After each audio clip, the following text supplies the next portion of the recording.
Rain Shroud is a young guy with beast tamer abilities, which means he has the power to communicate with animals and form contracts with them to use their powers for his benefit. Thanks to these abilities, he lands a position in a hero's party and helps with transport, reconnaissance, and logistics.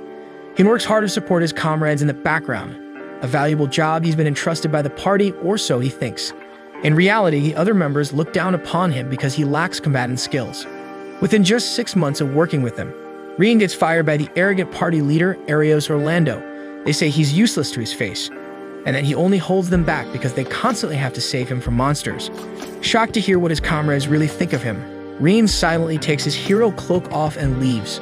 Reen sits on a bench at the town square and contemplates all the harsh remarks the members had thrown at him before, which he had overlooked. He needs to think of a plan to keep making a living. At that moment, a group of kids run over to him and ask him to show them his trick again. Reen gets up and casts a spell at a bird above them to form a temporary contract. With that, the bird lands before them and gives a gracious bow to the kids who clap with joy. Reen ends the contract and releases the bird, which flies away. The children chat about how they will become a beast tamer like Reen someday. Reen questions why they don't dream of becoming a brave hero, to which the kids reply that the heroes are a snobbish group of people who look down upon commoners. They would much rather earn a fortune by becoming an adventurer traveling the world. This sparks a light bulb in Reen's head about his next course of action.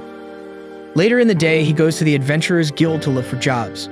Nately, the receptionist clarifies that all prospective adventurers must first pass a trial quest to prove they meet the basic requirements to become an adventurer.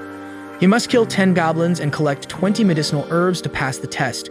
Reen uses the help of a squirrel to find a group of goblins, which he kills easily despite his lack of combat skills because they are F-ranked monsters.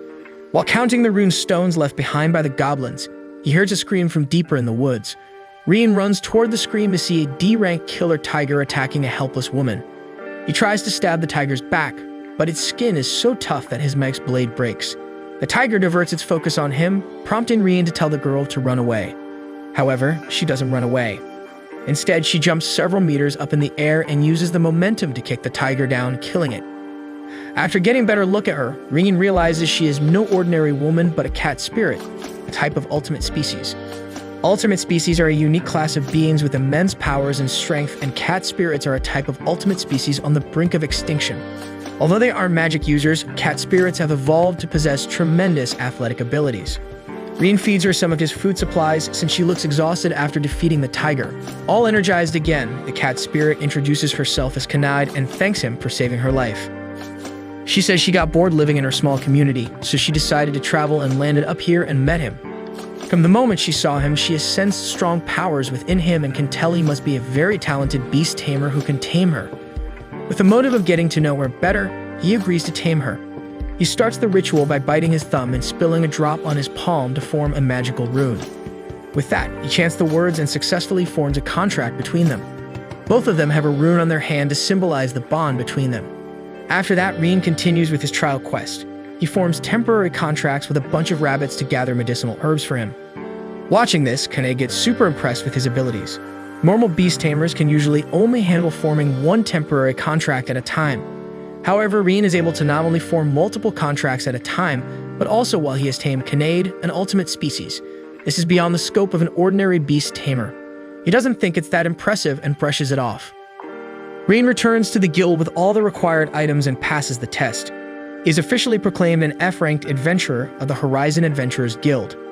Nately gives him his adventurer's card, which acts as his ID from now, and also 50 copper coins as a reward. Isn't enough to find lodging and fulfill his other basic needs, so he decides to complete more jobs later that day. Kanade waits for him at the guild's diner. When he returns, a brutish man approaches them both and tries to get Kanade to join him for lunch instead of Reen. She defends her master Reen's strength and tells the man to get lost. This bruises his ego, and he challenges Reen to an arm wrestling competition to determine who is really stronger. The winner gets to keep Kanade. Although Reen would normally never accept such challenges, he wants to nip this in the bud and prevent any chances of him harassing Kanade in the future. He sighs and sits on the chair, expecting to lose a miserable loss. However, the second the match begins, Reen floors the man's arm so hard that the table breaks, and the man falls down on the floor crying. Nately comes to check the commotion and gets mad when she sees the man. She apologizes to Reen and Kanade for the nuisance, saying that the man has many complaints against him already and is bound to get suspended from the guild soon. Having said that, she grabs him by the leg and drags him out. Reen wonders where all of his strength came from. Kanad explains that one of the perks of the contract between them is that he gains her superhuman strength. Kanad is excited to get started on more quests, but is underwhelmed when they're back in the field collecting herbs.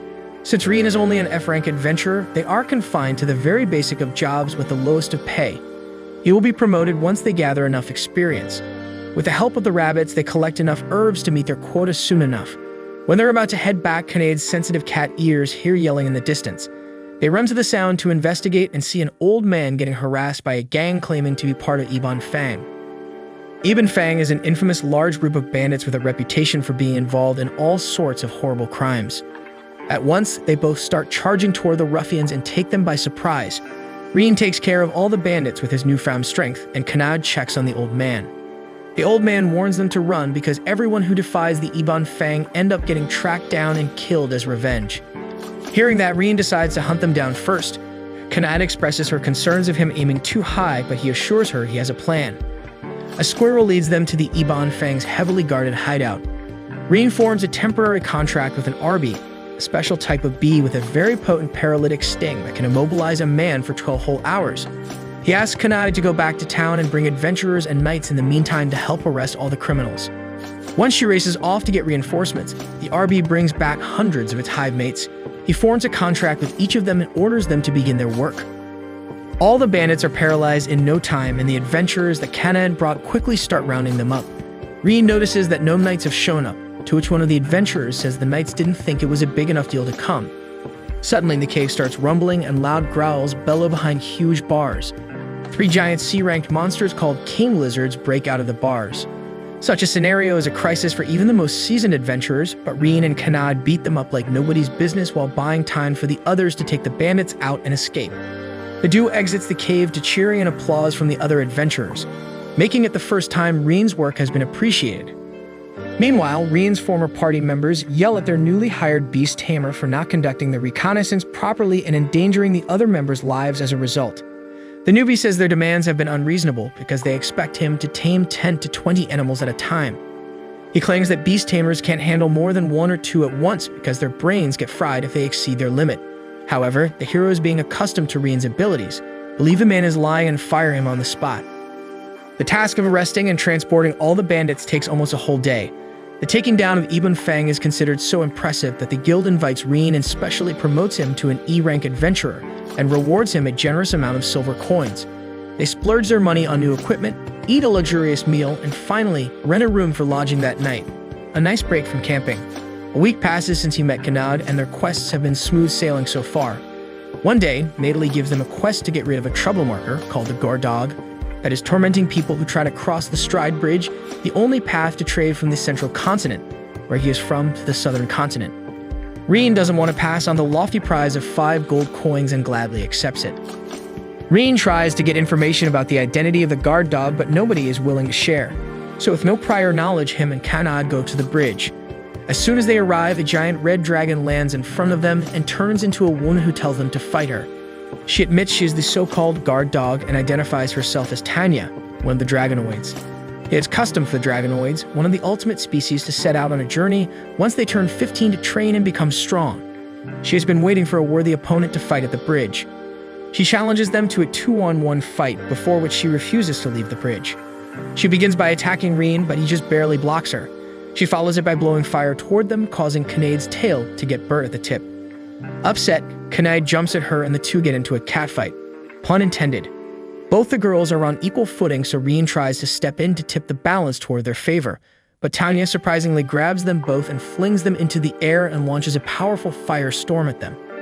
Kanad grabs Reen mid-air and uses her athletic abilities to dodge the flames and safely land them on the bridge. Having come up with a plan, he asks Kanad to buy him some time. Fully trusting him, she fights Tanya head-on while Reen runs off to the side and looks for the bird he spotted when he was flung in the air by Tanya.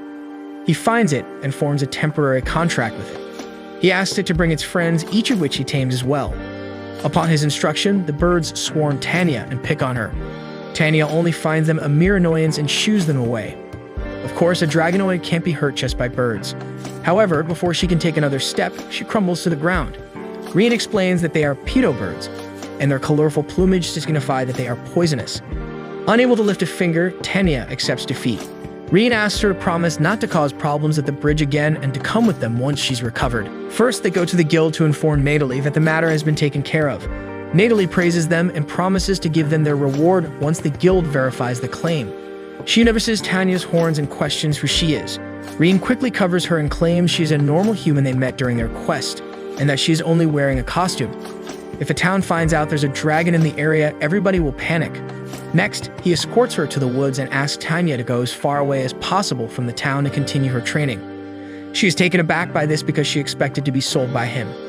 Charmed by his kindness and ability, she asks to join them on their adventures for her training. Jealous Kanad hesitantly agrees to her request, and Reen is more than happy to grow his party. With that settled, Reen forms a contract with Tanya as well and tames her. Later that night, Arios and his party return to the town after an unsuccessful week of exploring the woods. They ran into many obstacles because they couldn't handle the jobs Reen would normally do. Arios decides to take advantage of Reen's niceness by asking him to join the party again, so that they can use him to clear the lost woods and abandon him after. Good luck with that. Anyway, the first quest that the trio does together is exterminating slimes. Slimes are F-rank monsters that any adventurer can kill and are largely ignored. Due to this, their populations sometimes burst and they swarm the town, causing a lot of inconvenience. The trio finds it harder than expected to find many slimes, so Reen employs another strategy. He uses the assimilate skill to transfer his consciousness to the bird temporarily, a skill that other beast tamers can't perform according to Kanad and Tanya. This allows him to use the bird's body and observe things from its perspective, while his actual body dozes off. He goes off to find slime swarms from an aerial view while Kanada and Tanya look after his body. They all gather around a large swarm he found. Tanya asks him if he can cast any spells, to which he says he knows the beginner stuff but can't handle more advanced ones. She tells him to cast Fireball on the swarm. He knows it won't be enough to kill the entire swarm, but tries anyway. He concentrates and yells out, "Fireball!" To his surprise, and unleashes a giant fireball that eliminates all of them. Tanya's hunch turns out right. She guessed that since he acquired Kanad's superhuman strength after forming a contract with her, he also would have acquired Tanya's dragonoid fire magical abilities. Since he's not used to using magic, they use the rest of the quest to improve his control over casting spells. After completing the quest, they get a whole lot of money, which they spend on a lavish dinner. Over dinner, Reen shares that he learned his beast tamer skills in his hometown. He used to live in a nameless village of entirely beast tamers, including his parents. So there was never a moment in his childhood when he wasn't exposed to the art. However, his hometown doesn't exist anymore. One day, when he was just 12 years old, he went off to practice beast taming alone in the woods. Only when he was returning late in the evening did he notice the sky had turned red in the distance and a large area was on fire. His gut feeling told him that something was wrong, and he started running home. When he arrived, he saw the whole village covered in ashes and everybody he knew dead. While he was gone, the village was attacked by monsters. An adventurer party rescued him and took him to an inn where he would earn his keep by doing chores and odd jobs for years. This was his life until less than a year ago when hero Arios recruited him to his party. He had accepted his invitation without hesitation, hoping to make a difference and prevent tragedies like the one that befell his hometown. However, he now realizes that they were just using him. Hearing his story, Kanad and Tanya are proud to have him as their master. Their next quest is to eradicate orcs around the town. Orcs are E-rank monsters that are similar to goblins but are much smarter and often use weapons. They clear several bands of orcs with ease, causing Tanya to take the mission very lightly. However, she gets ambushed by orcs when she least expects it and gets saved by Reen and Kanad. Tanya panics over Reen's minor injury, but he tells her not to worry and heals it with his enhanced healing powers. The incident seems to affect her deeply, and she is too ashamed to show her face to Reen once they return to the town. He walks up to her and asks her what's wrong. She immediately apologizes for letting her guard down and causing him to get injured. He accepts it with a big smile and asks her to be careful the next time because he and Kanad care about her. His kindness leaves her speechless and blushing. They breeze through their quests the next day and start heading back to town. On their way, they run into none other than Arios and his party. Reen reflexively decides to turn the other way and take another route, but Arios stops him. The party is shocked to see him with two ultimate species. Arios tells him that the party ran into problems trying to explore the lost woods on their own and condescendingly asks him to join the party again to provide his services. Thankfully, Reen knows his worth and firmly declines their offer. Seeing him walk away, one of the heroes tells him to wait. She says that their mission in the Lost Woods is to retrieve one of the noble relics, the Shield of Truth, needed to defeat the Demon King. It'll be impossible to defeat the Demon King without the relics, leading to monsters running rampant everywhere and killing civilians. The thought causes Reen to remember his childhood trauma and forces him to accept their offer. Tanya and Kinnaid intervene and demand an apology from Arios to Reen for mistreating him. The hero is too prideful to ask for forgiveness from him and demeans the girls by calling them Reen's pets. This causes Reen to snap and punch him. Insulted, the insolent Arios challenges Reen and his comrades to prove which of the groups is stronger. Kinnaid fights head-on with the bald swordsman and overwhelms him with a hurricane of punches. He tries to use a fancy technique to slash her down, but she simply kicks his sword away. Realizing he can't possibly beat her, he hesitates on the next attack. He questions why such a strong ultimate species wants to serve the incompetent Reen. His comment angers Kinnaid, who delivers a kick straight to his face and knocks him out. Next, Tanya faces the party's two mages. They simultaneously unleash their first spells at her, but Tanya stands her ground and simply snaps her fingers. Just like that, their magic dissolves. They try again with different spells, but they disappear again with the snap of a finger. Tanya explains that she is using Material Cleanser, a technique that identifies a spell at the fundamental level and neutralizes it with an effective counterspell. The mages try hurling even more spells to no effect and are eventually too exhausted to cast any more. Tanya teaches them a lesson by threatening to annihilate them with epic-level magic, but reveals she was bluffing for Reen's sake. Finally, it's Reen versus Arios. Arios tries to make a snarky comment, but Reen cuts him off with a punch to the face. Arios draws his sword and attacks him with rapid swings that are barely visible to Reen, but it's still nothing compared to when he faced Tanya at the Stride Bridge. He finds an opening and punches Arios in the gut. The hero is struck by his superhuman strength, which he is sure he didn't have before. Arios switches to magic, but Reen easily counters the lightning spell with his powerful dragonoid strength-infused fireball. Arios knows Reen only knows how to cast fireball and heal and launches a bunch of magical attacks that he can't counter. Reen decides to return to his roots and fights how he's most comfortable. Arios charges toward him with magic, but suddenly feels a sharp sting and falls to the ground. Reen shows him the Arby with whom he formed a remote temporary contract during the fight, proving that beast tamers are not useless. Just for the sake of satisfaction, Reen terrifies Arios with an earth-shaking blow. After the fight, the heroes pass on their tasks to Reen and the girls. Apparently, the Shield of Truth is currently in possession by monsters deep in the woods, and retrieving it is indispensable to defeating the Demon King. The trio goes to the Lost Woods to look for it on their own. The Lost Woods gets its name because it constantly changes its shape, causing explorers to get lost in the impossible maze. Reen employs his assimilate strategy to get the lay of the land while the two watch over his body. He returns after successfully finding a path that leads deeper into the forest. They follow the path but eventually find themselves back at the spot where they laid a rock to mark their way. Tanya suspects something more at play and uses a material search spell to look for strong magical sources. The light orbs lead the way to a large tree that releases illusionary magic, which messes with the brains of all those within its field and causes them to walk in circles. Tanya asks Kinnaid to destroy the tree to stop the magic, but Reen suggests Tanya disarm it without killing it. Before that, Kinnaid launches a powerful kick to the tree. Before she can make contact, an eerie voice comes from the tree, telling them to leave this place. The voice repeats itself over and over again as a glowing girl with wings emerges from the tree. They realize they're witnessing a fairy, an ultimate species with magical powers even stronger than the dragonoids. They try to explain themselves to the fairy, but she always cuts them off and tells them to leave. When they don't listen, she threatens to force them out with magic, and they run away without another word. Once they get away, Reen explains that fairies condemn humans due to the long history of conflict between the two species. It leads to the fairies, who are forest dwellers, losing most of their habitat and finding sanctuary in the few remaining dense woods. They consider the possibility that the tree's barrier is protecting the Shield of Truth. Tanya and Kinnaid plot strategies to destroy the tree, but Reen decides it is best to try and talk to the fairy once again. When they return to the tree, he asks Kinnaid and Tanya to stay back. He confronts the fairy, who threatens to attack them for real if they don't leave. Reen accepts the attack to show he is sincere in his wish to talk to her. The fairy unleashes a bunch of arrows that graze him, but he remains standing in place with a smile. This shocks the fairy for a moment, and he uses the opportunity to convince her he has good intentions.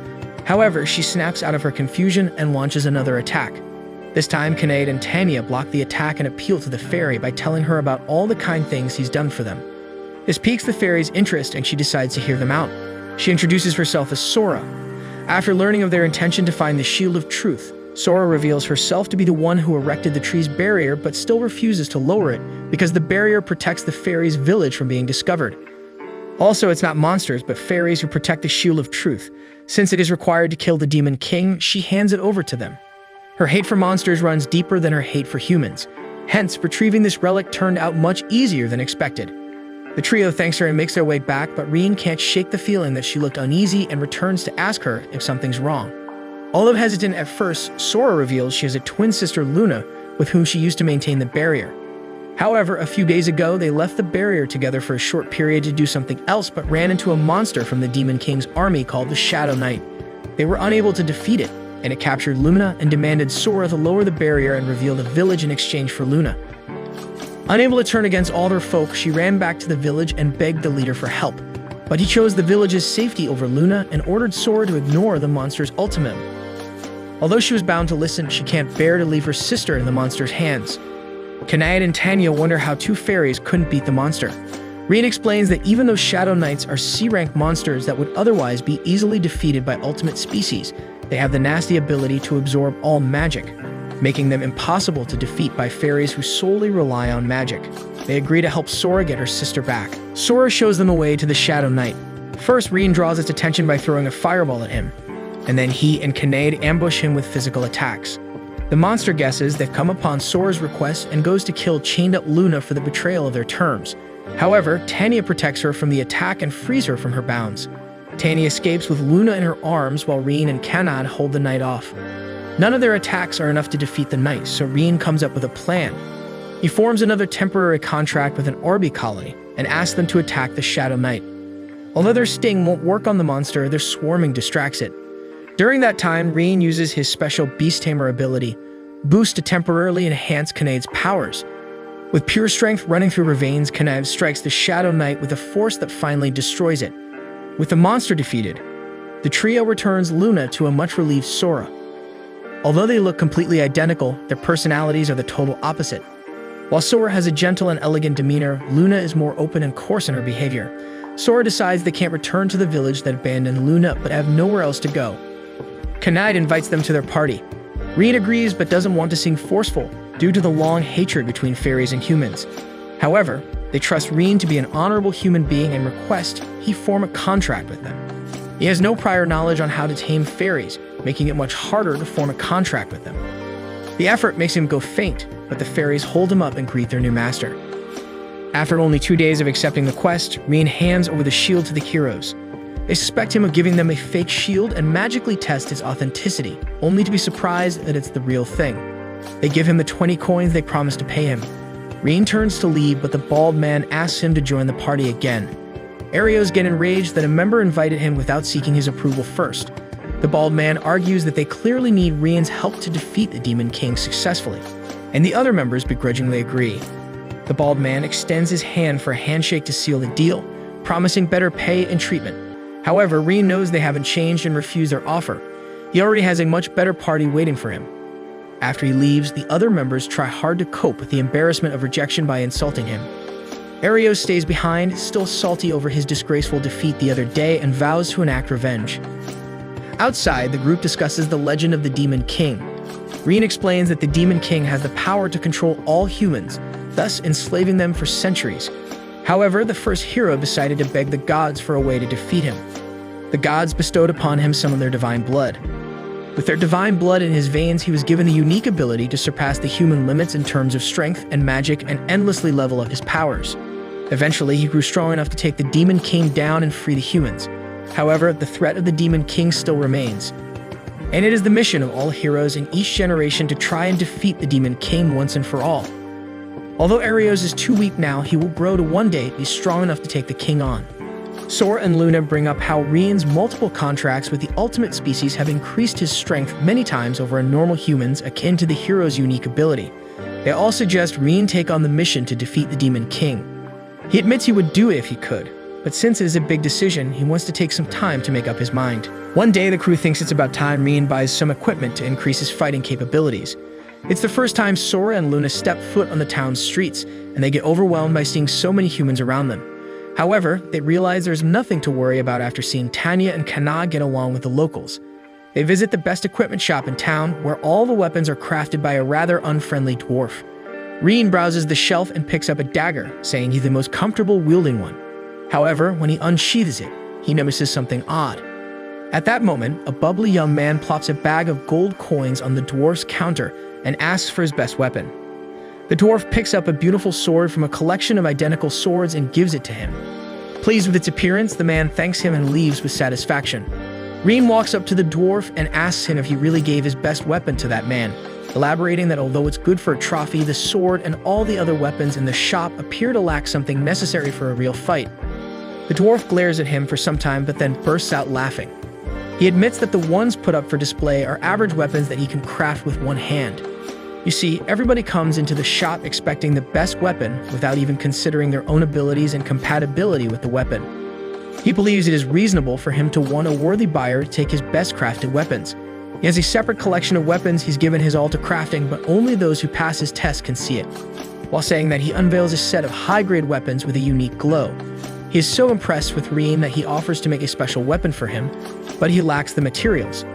He says that he needs the ultra-precious mithril ore to craft the perfect weapon, but the mithril mountain passed down to him by his family suddenly ran out of its supply. The sudden stoppage of mithril is unusual, so he suspects something is wrong with the mine. They offer to go investigate the mine for him. Happy, the dwarf accepts their offer and introduces himself as Gams Stoloff. He asks how much they want to be paid as reward, and Reen says he would like his best weapon. Considering it the best answer, Gans accepts his request. After hiking a long way, they finally reach the mithril mine, which looks abandoned at first sight. Still, Reen makes them hide because he suspects there are illegal miners inside because it is odd that the mithril supply would stop altogether rather than slowly dwindle. Suddenly, a large bird swoops over them and makes a loud call. His suspicions prove correct when two men come out of the shaft to investigate the call. Kanad and Tanya immediately knock them out, making it impossible for him to extract information from them. Sora and Luna offer to peek inside the men's memories with magic and see that a total of 7 adventurers have been illegally mining the mithril for some time. Kanad wonders how they were found out, to which Reen answers that the bird was probably under the control of a beast tamer who was part of the illegal mining. The other miners inside get antsy because the 2 they sent haven't returned yet. The mage in the group casts a fire spell inside the passage that Reen's party walks through. Luna and Sora cast a powerful barrier to shield it. The rest is a piece of cake for the different ultimates, and they bind all the criminal adventurers. Reen punches the other beast tamer and tells him to surrender. However, he doesn't back down and snaps his fingers to summon a behemoth, a B-rank monster. Usually, they are untamable because monsters have a natural hatred towards humans, but this beast hunter tamed it when it was a child, so it doesn't have any hatred towards him. The behemoth's attacks cause tremors inside the mine, threatening the shaft to collapse. Everyone except Reen escorts the bound adventurers out of the shaft, and Kanad comes back to assist Reen. Reen will face the monster while Kanad captures the man. If the man can no longer give the behemoth orders, they'll stop its attack. Reen learns the behemoth's patterns and dodges all its attacks. Soon enough, Kanad gets a hold of the beast tamer. Reen urges him to stop the monster, but he refuses to until they die. Reen decides to trust his friend's words that he is stronger than all beast tamers and faces the behemoth. He puts all his focus into a spell and overwrites the man's control over the monster, becoming his new master. After that, the behemoth stops attacking Reen. Infuriated, the man keeps yelling at the monster to kill Reen, and this causes it to become untamed and attack the man instead. Desperate, Reen releases a huge fireball that instantly kills the behemoth, a regrettable outcome, but there was no other choice. Outside the mine, all the adventurers confess to their crimes. Their motive was revenge because they all were previous clients of Gantz and feel they were cheated by him when given those lackluster weapons that failed them in combat. When Gantz learns of this, he feels guilty and realizes that he should put passion in all his crafted items for the world to see. He thanks Reen and the others and asks him what weapon he wants. He asks for a dagger and a gauntlet and whispers another request in the dwarf's ears. Gantz agrees to make them for him. Meanwhile, Arios rushes through interviews of adventurers who apply to the party's open beast tamer position. However, he turns all of them down because none of them compare to Reen. He dismisses the other member for the day, and she tells him to rest well because his mission is to defeat the Demon King. Arios stays back and takes out a ring surrounded by a dark aura when he's alone, stating that his current mission is to eliminate Reen. One day, Reen and the twin fairies take a walk outside. They're all having fun when suddenly a handsome man with golden locks approaches them and asks the girls their names. Once they answer, he proclaims they will be his. Sora, Luna, and Reen are dumbfounded and brush him off. He introduces himself as Edgar Fromware, son of the Lord of Horizon, as if that will convince them to come. When they still don't follow him, he decides to take them by force with the help of his guards. Reen single-handedly defeats all of them. Next, the guards fan out and point their swords at civilians. They all die if he doesn't give Sora and Luna to Edgar. Reen is stumped over his next move but senses a new instinctual feeling inside him. He decides to trust it and casts Fireball. Multiple fireballs get unleashed at once and rain over the guards. This is a consecutive incantation, a special ability of fairies to cast a sync spell multiple times in one go, which he must have acquired from Sora and Luna when he formed a contract with them. Edgar is forced to leave the scene. The civilians thank him for saving their life but advise him to leave the town of Horizon and go somewhere far away. Due to his influence and power as the Lord's son, Edgar abducts civilians on a whim and eliminates all those who oppose him. Back home, Reen and the twins recount the incident to Kinnaid and Tanya, who slept through it. They all decide to take the menace down. Kinnaid and Reen go to the Order of Knights to report the incident, but the Knights reject the complaint, saying it's too trivial a matter for them to take up. This confirms that the Knights are corrupt and are in cahoots with the Lord. While walking back, they are followed by a Knight. She introduces herself as Stella in Place, the Vice Captain of Horizon's Order of Knights. She hates that the Lord's family has corrupted the Knights and made them forget their moral duties, with Captain Guylet being no exception. She wants to restore the Order to their former dignified state and believes Reen and Kinnaid, the rumored adventurer and cat spirit that took the Ebon Fang, can help her. They are happy to accept her idea. Stella and Reen's party craft an elaborate plan to trap the Knights in one fell swoop. They spread a rumor that a warehouse on the city's outskirts contains evidence that exposes the corruption of the Knights and the Lord's family. Captain Guylet and the other corrupted Knights go to the warehouse to investigate. As soon as they enter the warehouse, the door shuts behind them and Sora and Luna freeze the door in place. Reen and Stella are already inside and standing as a higher vantage point. From there, Reen uses the new gauntlet he received from Gantz to shoot magical arrows at the Knights, taking down all except Captain Guylet. The captain tracks the arrow's directions and sees Reen and Stella. Stella wishes to take him out on her own and asks Reen to stay back. Guylet fights her with brute force, belittling her for turning her back against him, but she gains the upper hand and slits his throat. Shortly after, Edgar receives word of everything that happened. He gets so furious that he beats up one of the abducted girls with foxtails. Arios enters his room through the open window and says he's a fellow Reen hater. He gives him the ring with the dark aura, saying it has the power to bring death to its target. You should use it to kill Reen. After the corrupt Knights are taken care of, Stella approaches the Lord's mansion with a small group of loyal Knights, Canada and Tanya. They demand entry, but the guards circle them, ready to fight. In reality, this upfront confrontation is a distraction while Sora, Luna, and Reen sneak into the mansion from the back and free the kidnapped. Luna uses material search to locate the abducted civilians by detecting the traces of their magical powers. They find a bunch of signatures below them, as would be expected from a group of prisoners. But she also notices a strong magical presence above them equal to their level. Reen decides to investigate the source of the powerful signal while the twins find and teleport the victims away. Reen enters the room with a powerful signal to see a dark cell. Inside, he sees a girl child with fox ears and 3 foxtails, a telltale sign of the ultimate species called demigod. She looks starved and weak with bruises all over her body. The saddest thing of all is that she looks frightened of Reen. He breaks through the cell and heals her with his magic. Grateful, she hugs him and introduces herself as Mina. She shares that she was captured by Edgar after he blackmailed her by threatening to hurt the innocent people in her village if she didn't go with him. Reen tries to remove the collar from her neck, but she flinches away, saying it has a powerful spell on it. He analyzes the magic in the collar and realizes it is fundamentally the same as taming magic, as it serves to subjugate and control its target. So he tries countering the spell by overriding its control but gets electrocuted in the process. He perseveres through the pain and ultimately breaks the collar. Meanwhile, Tanya and Kinnaid effortlessly hold off the guards' attacks. Clearly disadvantaged, the guards decide to bring the kidnapped from the basement to use as hostages. In that moment, Luna and Sora enter the scene and launch multi-shot fireballs. They have already relocated the victims to a safe location. This means Kinnaid and Tanya can go all out on their attack without worrying about the victim's safety.